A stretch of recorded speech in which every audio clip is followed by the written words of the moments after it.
And yo, welcome back again to my YouTube channel. So for today my video tutorial. So ituturo ko sa inyo kung paano ba gawin ang sky replacement. So andito yung step by step ituturo ko sa inyo. So pasok intro.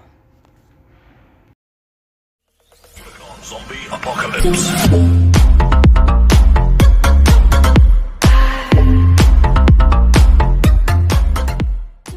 So yun, nandito na tayo sa aking kinemaster. Ito yung ginagamit ko para sa pag-edit ng mga video na ginagawa ko or video tutorial.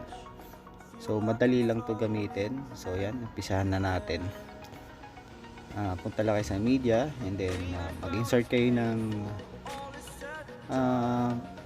mga napili nyong i-edit na like picture or video. So yan, click nyo lang po yung color filter. So sundan nyo lang po yung step by step kung paano po gawin yung ginawa ko. So yung color adjustment,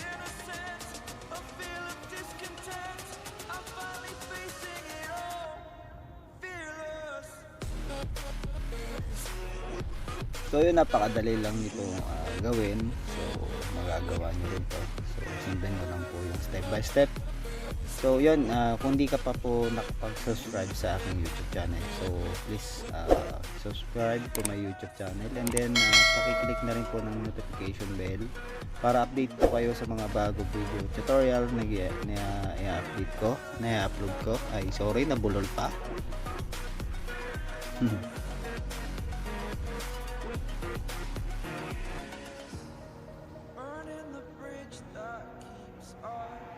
So after nyan, punta kayo ng layer and then media layer. Tapos magki-click uli kayo ng pinaka original video or picture.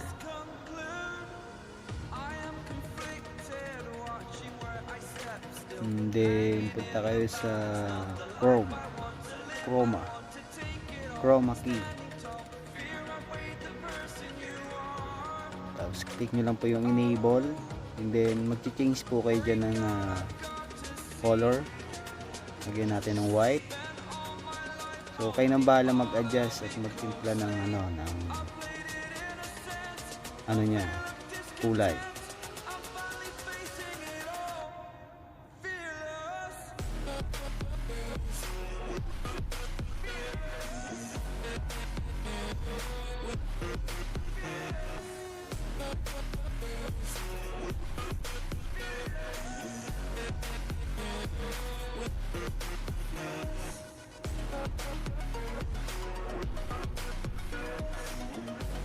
So after niyan, pag okay na sa inyo yung pag-a-adjust ng color ng yung subject na ginagawa niyo.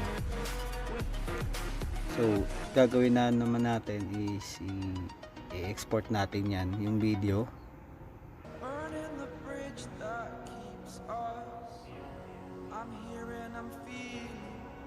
And okay na siya, and then export natin para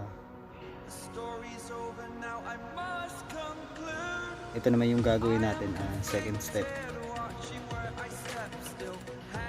So ito napakadali lang din.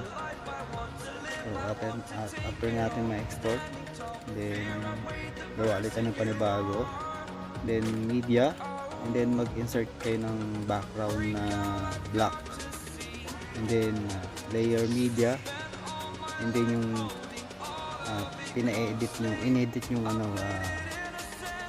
video or picture original. Ay, yung inedit nyo pala, sorry. Tapos ayan, yung mga napili yung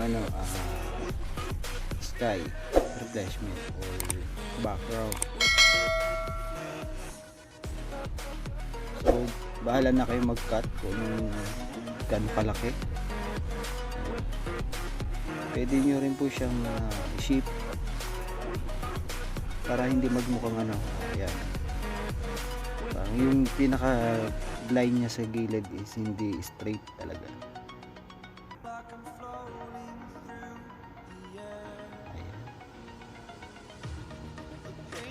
So napakadali lang nito po gawin. So kung mahilig po kayo mag-edit, so, magagawa nyo rin to.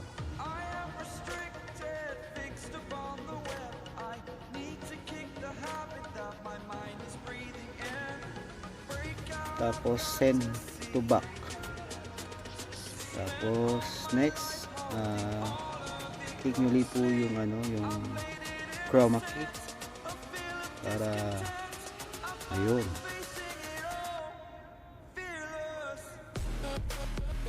So kayo na rin po bahala mag-adjust ng ng kulay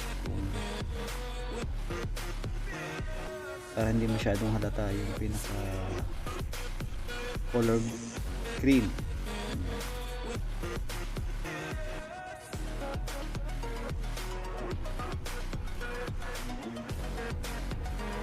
So ayan, kung nagustuhan niyo po yung video tutorial ko, so paki-comment na lang po sa baba kung meron po kayong mga suggestion or question.